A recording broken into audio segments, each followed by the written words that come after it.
We all knew it was coming, but now at least it's official. Today, former world number one and two-time major champion Garbiñe Muguruza announced her retirement from professional tennis at the age of 30. Muguruza announced the news in a press conference in Spain ahead of next week's Madrid Open. She also revealed she'll become an ambassador for the L'Oréal World Sports Academy. "I feel I am ready to retire, to open this new chapter in my life," Garbiñe said. "A new era, a new life.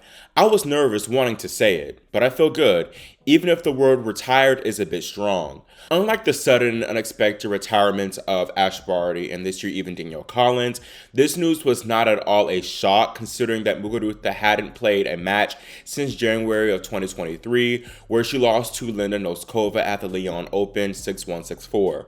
Around this time last year in April, Muguruza announced that she would be taking an extended break from tennis to spend time with family and friends. Some fans hoped that she would return eventually, especially considering that extended breaks from the sport have kind of become the norm, especially when you consider the likes of Naomi Osaka, Bianca Andreescu, and Amanda Anisimova. Despite their various struggles, those three players all returned to the tour, driven by their love for competing. But Muguruza is in a different stage of her life, and she's been competing on tour for over a decade, making her pro debut at the 2012 Miami Open, where she reached the fourth round as a wildcard. In this Madrid news conference today, Garbiñe said that she does not miss the grind of the tour. "I didn't miss the discipline and the difficulty of the life I had before," she told the press. "I have been realizing that what I most want to look forward to is my next chapter and not the tennis chapter." To me, that next chapter meant starting a family. She is set to be married sometime soon to her fiancé, Arthur Borges, and at 30 years old, she likely wants to start having children of her own pretty soon. Garbiñe is undoubtedly a Hall of Famer, but her career, to me, has always been kind of defined as one of tremendous highs and underwhelming lows. She burst onto the scene in 2014, a year where she won her first title in Hobart. More notably though, at that year's Roland Garros, she upset world number one and defending champion Serena Williams 6-2, 6-2 in the second round. At the net, Serena told Garbiñe that she could have won the whole tournament, and although she fell short that year, the Spaniard was victorious 2 years later, winning the 2016 French Open without dropping a set, and she beat none other than Serena in that final. Muguruza claimed her second and final Grand Slam that following year at Wimbledon, where she beat the elder Williams sister Venus. Later that season, she ascended to world number one, a position she held for 4 weeks. In 2018 and 2019, the Spaniard entered her first true flop era, but she found her mojo in 2020, reaching the Australian Open final where she lost to Sofia Kenin in a match she really could have won. The following year, Muguruza was perhaps a point away from winning the slam in Melbourne as she held match points over the eventual champion Naomi Osaka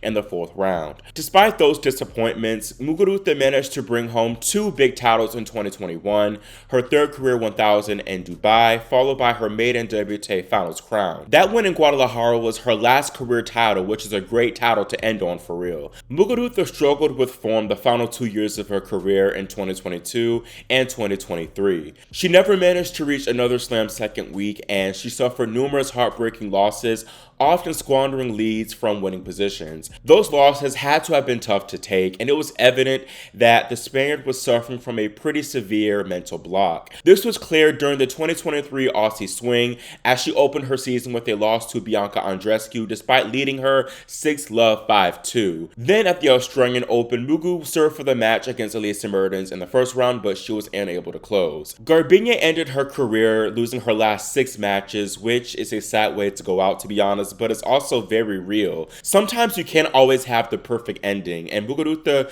she could have kept trying to fight and end her career a little bit better, but she said, "Hey, I'm tired, tennis has sucked all the life out of me, and it's too much of a mental block for me to handle, and I want to sit down and just enjoy my life." I respect that a lot, and I definitely don't think we'll see her return or make a comeback down the line. You know, maybe after having a kid, she could rediscover that passion, but I think that ship has sailed, to be honest. I definitely would consider Muguruza an underachiever and feel like she surely could have won more slams, but what she's accomplished is 99% of what people could only dream of. She was definitely a big baller. Out of her 10 career titles, 2 were slams, 3 were 1000s, and that last one, of course, was a WTA Finals win. When Muguruza played her best tennis, it was a sight to behold. She was a solid all-around player. Her serve was decent, and her net game was relatively okay, but she was an incredible ball striker from the ground and could really take the racket out of so many people's hands, out of most people's hands. As a Williams sisters fan, I was not happy at all with those 2 slams that she won, to be honest. I could never give you a 10 because I don't like you, so I always gotta keep something negative in reference to you. So I can never give you you can never get that 10, okay? You can never get that 10, but I'll give you about an 8.5. But regardless, I have the utmost respect for Muguruza, and I wish her all the best in this next chapter of her life. Gracias, Garbiñe. Let me know how y'all feel about this news and about Garbiñe's career as a whole, and whether you agree with me that she kind of underachieved.